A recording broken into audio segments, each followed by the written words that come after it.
જય શ્રી કૃષ્ણ. કુંજના પદમાં આગળ ચાલીએ.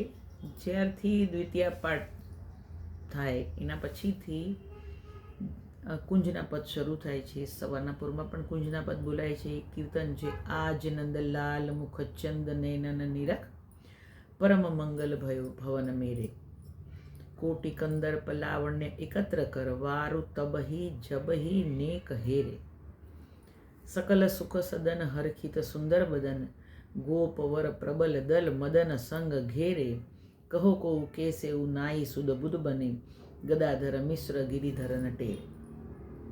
સવારમાં વ્રજભક્તો તો રોજ પ્રભુના દર્શન કરવા જાય છે. જોઈ લો, વ્રજભક્તોને રામ અવતારથી ખબર છે. પ્રભુએ દરેક જણાને મનમાં જ કીધેલું કે તમારા મનોરથ કૃષ્ણાવતારમાં પૂરા થશે, અને ત્યારથી દરેક જણાનું તપ શરૂ થઈ ગયું છે. અને બધા ગોપીજનો જે છે બધાનું પ્રાગટ્ય વ્રજમાં. અને એના ઉપરાંત જોવા જઈએ તો દરેક જણ પ્રભુના દર્શન કરવા સવારમાં જશોદા માતાને ત્યાં આવે, કારણ કાંઈ ને કાંઈ શોધી કાઢે. જશોદા માતા તો વ્રજના રાણી છે. અને એના ઉપરાંતથી જુઓ તો ઘરમાં, મોટા ઘરોમાં ઘણું બધું કામ હોય તો મૈયા હું મારા જેવું શું કરું એમ પૂછતા જાય અને પ્રભુના દર્શનનો લાભ લેવા માટે આવતા જાય દરેક જણા.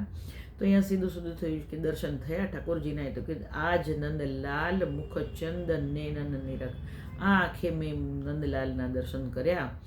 એટલે શું થયું? તો મારું સવાર કે પરમ મંગલ ભયો ભવન મેરે, મારું સવાર તો એટલું સુંદર થયું કે ન પૂછોની વાત. ભવન એટલે આપણું હૃદય છે, અને એની અંદર ખુશી ક્યાં સમાય? તો કે હૃદયમાં. બરાબર. કોટી કંદર્પ લાવણ્ય એકત્ર કર, વાર તબહી જબહી નેક હેરે. લાવણ્ય, સુંદરતા પ્રભુની કેવી? તો એમ કહેવાય છે કે બધી જ સુંદરતા ભેગી કરો, અને એ જે ભેગી થાય એ પ્રભુ.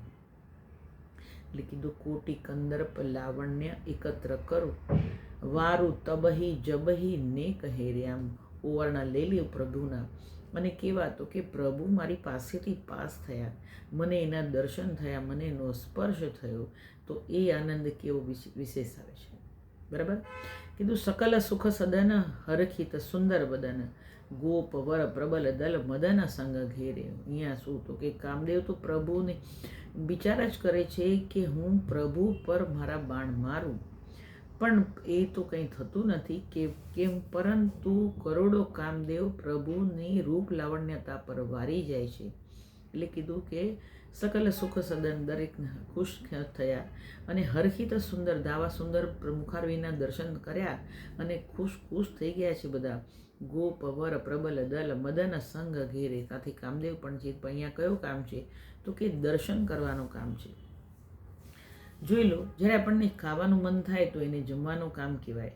એમ થાય કે ફરવાનું મન થાય તો કહેવાય ને એને ફરવા જવાનું કામ કહેવાય. દરેક કોઈ પણ વસ્તુની તીવ્ર ઈચ્છા થવી એને કહેવાય કામ. અને એ ઈચ્છા પૂરી કરીએ તો એ આપણને હાશકારો થઈ જાય છે. તો અહીંયા કીધું કે કહો કો કેસે હું નાઈ સુધ બુદ્ધ બને. આવા સુંદર પ્રભુના દર્શન કર્યા તો વિચાર કરો કે આપણે પોતપોતાને એટલા ભાગ્યશાળી માનીએ કે ન પૂછોની વાત. આપણે આપણી શુદ્ધ બુદ્ધ પણ ખોવાઈ જાય છે. અને ગદાધર મિશ્ર ગિરિધરના ટેરે એવા પ્રભુના સુંદર દર્શન કર્યા.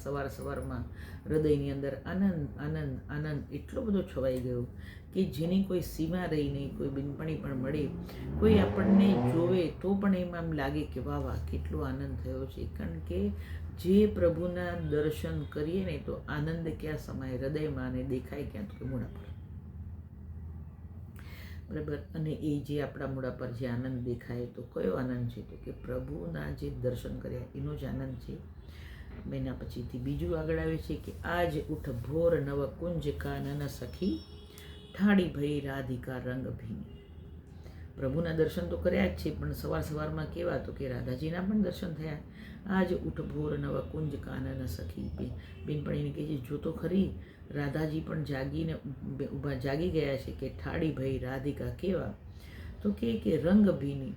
પલળવું એને જ રંગ ભીના નથી થવાતું, પણ સુંદર વસ્તુ સાંભળીએ અને હા કેવી મજા પડી ગઈ સાંભળવાથી, તો એને શ્રવણનો આનંદ કહેવાય છે. અને આપણે એમાં શ્રવણમાં તરબોળ થઈ જઈએ છીએ. બીજું જોઈએ કે સારી વસ્તુ જોઈ તો આંખ એમાં રસ તરબોળ થઈ જાય છે. કાનથી સાંભળ્યું એ તરબોળ થઈ જાય છે. હાથેથી કંઈ સુંદર કામ આપણાથી થાય ને તો કે કેવા રસ તરબોળ થઈ ગયા. તાળી વગાડવાની પણ મળી ને તો તાળીમાં આપણે તાલી સાથે આપણે એક મેઘ થઈ જઈએ છીએ. દોડવા માટે પગ છે, પણ પગ પણ કહેવા તો કે સુંદરતા માટે જ્યારે દોડે છે, પ્રભુના દર્શન માટે દોડે છે ને તો એ પગ પણ કહેવા તો કે એ પગ પણ રંગભીના થઈ જાય છે. એટલે કીધું બિલસી સુખ સંગ નવ રંગ પિય શ્યામ ઘન કામ કી સેન સબ જીત લીની. પ્રભુના દર્શન કરવાનું સુખ તો ખરું જ, સાથે રાધેજીના પણ દર્શન કરવાનું સુખ મળ્યું. અને કેવા તો કે સાથે અને કામ કી સેન સબ જીત લીની. કામદેવજી કેવા તો કે આપણને જે આનંદ હૃદયમાં થયો છે તો દર્શનનું કામ જાગ્યો છે. એટલે કીધું કે કામ કી સેન સબ જીત લીની. જો આપણે દર્શનનો આનંદ થયો તો એ શું થયું તો કહેવાય કે કામ કી સેન સબ્જીને સુબક વિકસિત બદન. સુંદર એટલું મુખારવિંદ એટલું સુંદર છે કે જેનું વર્ણન આપણે કોઈ હિસાબે કરી જ નથી શકતા. પણ તે છતાં બી એમ કહે કે હા હા થયા દર્શન તો થયા. નેન તિરસમાં સે મોર મુખ હાસ કછુ સકુચ કીની. જ્યારે આવા સુંદર દર્શન કરીએ છીએ અને કેવા તો કે એની અંદર રસ તરબોળ થઈ જઈએ છે અને મોર મુખ હાસ કછુ સક. કેવી મજા પડીને બિનપણીને કીધા આપણે પણ હસી પડે છે. શ્રી વિઠ્ઠલ ગિરિધરન સંગ નવ નાગરી જાગ સબરેન આનંદ કી. પ્રભુ ગંગાબાઈજીને દર્શન થયા છે કેવા તો કે રાધાજી પણ જાગ્યા અને પ્રભુ પણ જાગ્યા. તો એ અને જાગ સબરેન આનંદ દેવી. દર્શન કરવાવાળાને પણ આનંદ થાય, દર્શન આપવાવાળાને પણ આનંદ થાય. જેટલો આનંદ આપણને થાય છે કે પ્રભુના દર્શન કરી આવવું, તો પ્રભુને પણ પોતાના ભક્તોના આનંદનો આનંદ છે જ, દર્શનનો આનંદ છે જ. અને એના માટે જોઈ લે ઘણી વખત એવું પણ થાય છે કે આપણે મંદિર ગયા હોય અને સમય લખ્યો હોય એ પ્રમાણે દર્શન ખુલતા હોય દરરોજ જ, પણ કોઈક વખત એવું થાય કે આપણે મંદિર જઈએ, સમયની ઉપર 2-5 મિનિટ થઈ જાય અને દર્શન ન ખુલે. આપણે વિચાર કરીએ કે ભાઈ આટલે આજે મોડું બહુ થઈ ગયું ને. પણ એ વખતે જો કોક એવું વૈષ્ણવ આવે અને દર્શન ખુલે તો આપણા મોઢામાંથી નીકળી ગયા, જોયું પ્રભુ તારી રાહ જોતા હતા.